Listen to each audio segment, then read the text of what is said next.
Compañeros? Recibo un cordial saludo por parte del Grupo 9, que está conformado por Ángela Bolaños, Silvana Mise, Melanie Aguilar y Andrés Gamboy. Nosotros respondremos acerca del plazo y término en la legislación ecuatoriana. En nuestro sistema procesal, estas expresiones no han tenido el mismo alcance y su uso no ha sido interpretado como equivalente. Por tal motivo, se dará una diferenciación clara entre estos dos términos. Término. En el artículo 73 del Código Orgánico General de Procesos, COGEP, se define el término como el tiempo que la ley o el juzgador determinan para la realización o práctica de cualquier diligencia o acto judicial. En el artículo 146 del COGEP se determina que los términos correrán en los días hábiles, comprendiendo que el término es el utilizado en materias procesales y que únicamente cuentan los días hábiles. Podemos señalar como un ejemplo la calificación de la demanda, la cual debe ser en el término máximo de 5 días hábiles. Y cuando en la norma no se llega a establecer el lapso de tiempo que debe transcurrir para cumplir cierta diligencia, según el artículo 74 se determina que el término para dictar una determinada providencia se expedirá dentro del término de 3 días, contados desde la petición que formula una parte. En la legislación ecuatoriana se determinan dos tipos de términos. El término legal, que son aquellos términos señalados en la ley, los cuales son irrenunciables o irreprobables, en base al artículo 65, o el término judicial, que en el caso de que la ley no prevea un término para la realización de una diligencia o actuación procesal, lo determinará la o el juzgador con el carácter de perentorio y vinculante para las partes en base al artículo 76 del COGEP.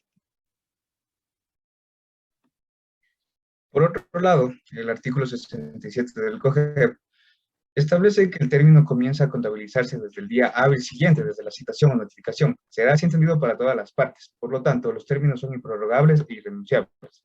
El vencimiento del término será el último día hábil de la jornada laboral.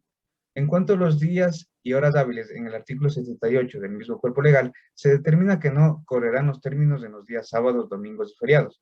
Regirá también para el cómputo de términos el traslado de días festivos, de descanso obligatorio o recuperación de la jornada laboral que se haga conforme el decreto ejecutivo que dicte la o el presidente de la República. Son horas hábiles las que corresponden al horario de trabajo que fije el Consejo de la Judicatura.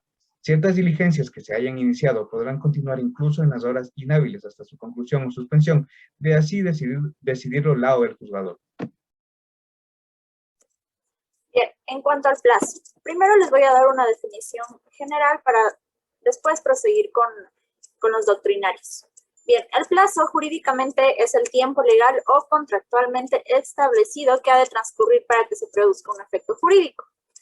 Bien, esto como algo general. De ahí, en cuanto a los doctrinarios, la Holguín, aunque él no se apoya en ninguna norma del ordenamiento jurídico, nos dice que el plazo es un tiempo continuo que se aplica a las materias únicamente sustantivas.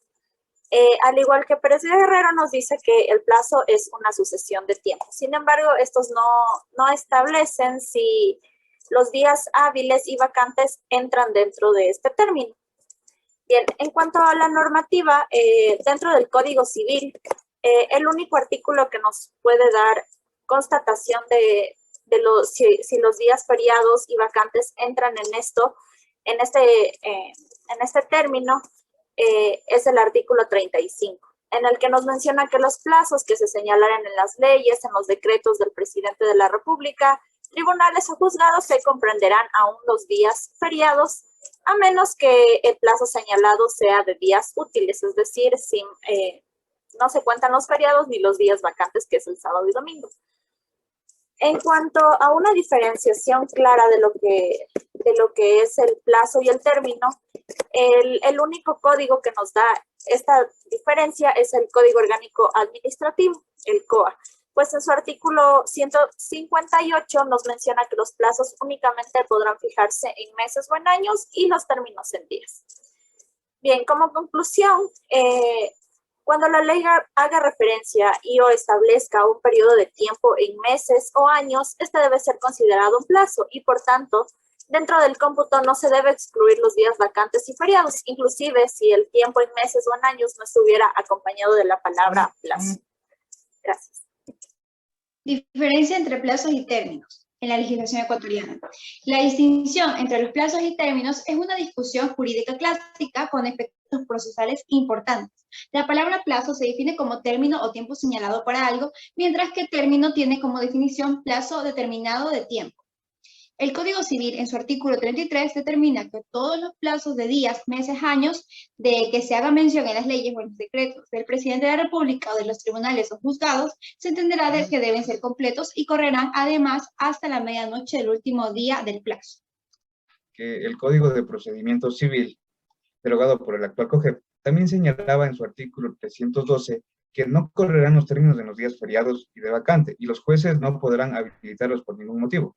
El uso no uniforme que se ha hecho en ambos vocablos, más una normativa poco clara al respecto, han dado lugar a una de las confusiones con respecto al alcance de ambas palabras. Es más, esta confusión se ha acentuado por el uso indistinto que el propio legislador ha empleado en la redacción de varios cuerpos normativos vigentes en nuestro ordenamiento jurídico.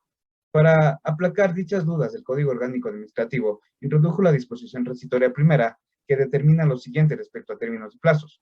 Los términos y plazos fijados en días, meses o años que hayan iniciado su recurso con anterioridad a la vigencia de este código se computarán y fenecerán de conformidad con el ordenamiento jurídico que resulte aplicable según la fecha de inicio. Es decir, que para todos los propósitos legales, toda la norma jurídica que haya fijado términos o plazos en meses o años se interpretará de conformidad con las reglas previstas en este código. Su artículo 158 determina que los términos solo pueden fijarse en días y los plazos en meses o en años. Se prohíbe la fijación de los términos de plazos o en horas. Adicionalmente, el artículo 159 se hace alusión a que el cómputo de los términos señala y se excluye del cómputo de términos los sábados, domingos y declaraciones de feriados, mientras que el artículo 160 sobre el cómputo de plazos determina que el plazo se lo computará de fecha a fecha.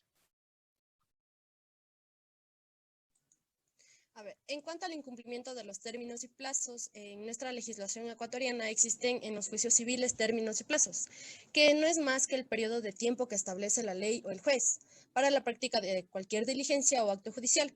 Sin embargo, la prolongación de los funcionarios judiciales provocan incumplimientos en los tiempos procesales. Como efecto de ello, conlleva la vulneración del principio de celeridad en el proceso y no permite garantizar el derecho al acceso gratuito o a la justicia y a la tutela efectiva, imparcial y expedita de los derechos e intereses de los sujetos procesales.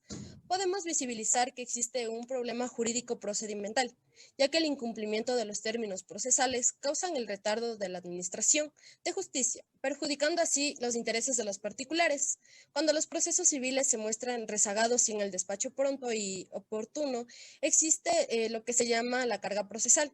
Esta denominación no es más que la acumulación de los juicios en los juzgados, y esto se da por la inaplicabilidad de los términos y plazos que se encuentran establecidos en las leyes pertinentes. Los denodados esfuerzos que hace la mayoría de servidores judiciales resulta insuficiente ante el amontonamiento de juicios, por lo tanto son inaplicables los principios de celeridad y retardo en la administración de justicia, que evidentemente serán imputables a los jueces y demás servidores de la función judicial. En cuanto al análisis sociojurídico de los plazos y términos en la legislación nacional, cuando hablamos de que el proceso se desenvuelve avanzando desde la demanda hasta la sentencia, utilizamos, se podría decir, una metáfora, puesto que la realización es de carácter meramente temporal, una relación del pasado, presente y futuro, y como habíamos dicho, el proceso no es una cosa hecha o un camino que deba recorrerse, sino más bien algo que debe hacerse a lo largo del tiempo. Los plazos son pues lapsos dados por la realización de los actos procesales y durante ellos deben satisfacerse las cargas. Si no desean soportarlas en cuanto a no soportar las consecuencias enojosas del incumplimiento, y es el tiempo el que modifica y extingue los derechos procesales concretos. Muy acertadamente nuestra legislación tiene llamado a los plazos dentro de la materia sustantiva y a los términos en materia procesal. En esta dinámica, todas las sucesivas actuaciones de interesados y agentes públicos son realizadas y dirigidas a la obtención de la buena administración de justicia. Gracias.